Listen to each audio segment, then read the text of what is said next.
దేశ ప్రజలకి, ముఖ్యంగా మహిళా మతలులకి నా హృదయపూర్వక నమస్కారాలు. నేను ఈరోజు మీడియా ముందుకి మహిళా బిల్లు విషయంలో ప్రతిపక్ష పార్టీల పాత్రని ఎండగట్టడానికి వచ్చాను.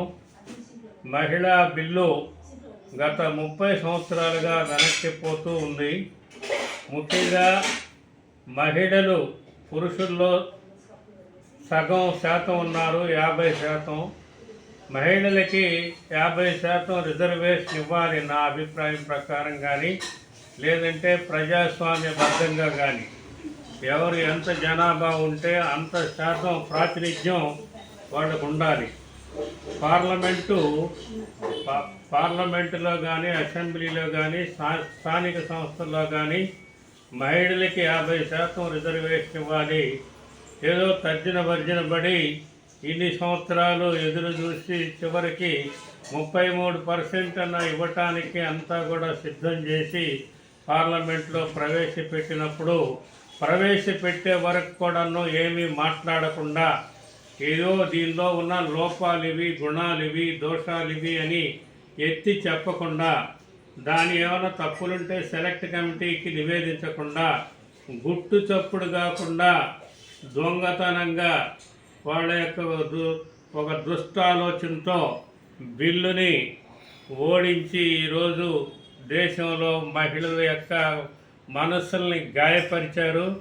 రాజ్యాంగ విరుద్ధంగా, ప్రజాస్వామ్య విరుద్ధంగా ప్రవర్తించారు. రాజ్యాంగంలో పురుషులు, స్త్రీలు అందరూ సమానమే. మనం ప్రాంతీయ భేదం కానీ, లింగ భేదం కానీ, కుల, మత, వర్గ భేదం లేకుండా అందరూ సమానులే అని చెప్పినప్పుడు ఎప్పుడో 1950 జనవరి 20 నాడు రాజ్యాంగం వచ్చినప్పుడే, ఇది రాజ్యాంగంలో ఉన్నప్పుడు ఎప్పుడో ఇవ్వాల్సింది మహిళలకి 0.5% రిజర్వేషను. కానీ ఇప్పటివరకు ఇవ్వలేదు. ఏదో అవకాశం వచ్చింది.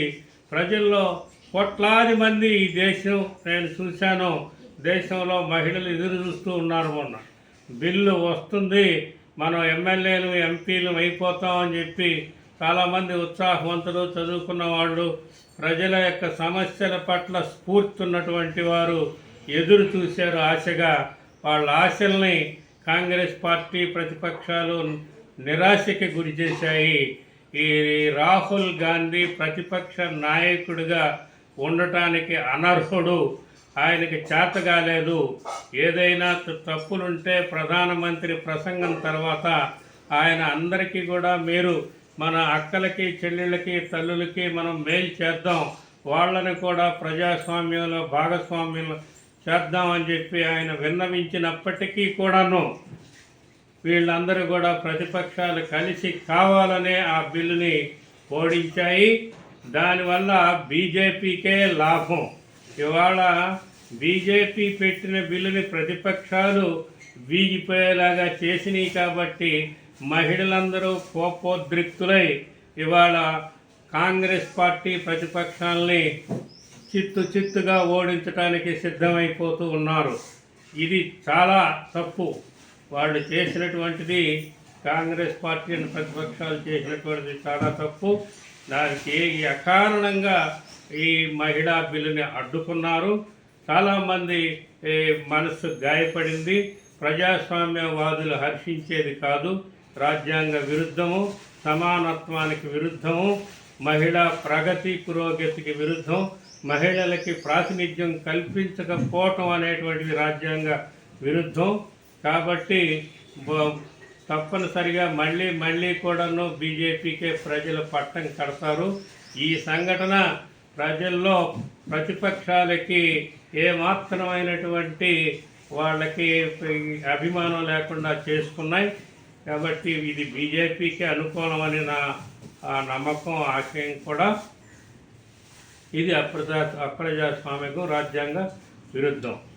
ఇంకా ఇది చెప్పాలంటే the bill that was introduced in parliament day before yesterday has been defeated by opposition parties, combined opposition parties, which is undemocratic and anti-constitutional, and they should not have done it like that. When crores of women folk are looking for passage of bill at the earliest, many women developed hopes on this bill and they intended to contest in ensuing elections to become MLAs and MPs.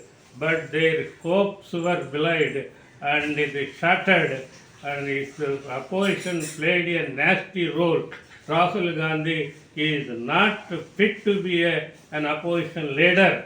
So this everybody should refute and vote for BJP in coming elections, and BJP and Modi should rule this country for another 2 decades, so that we can bring this country to the level of superpowers, to number 1 force in the globe.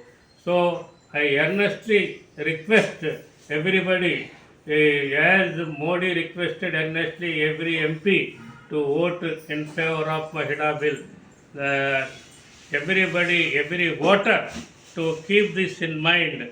Do not forget and take a proper action through your vote in the coming elections, whether it is local body election or parliament assembly elections. In any elections in future, Mahila, women folk should vote against the opposition and sustain the power of BJP and continue BJP in power.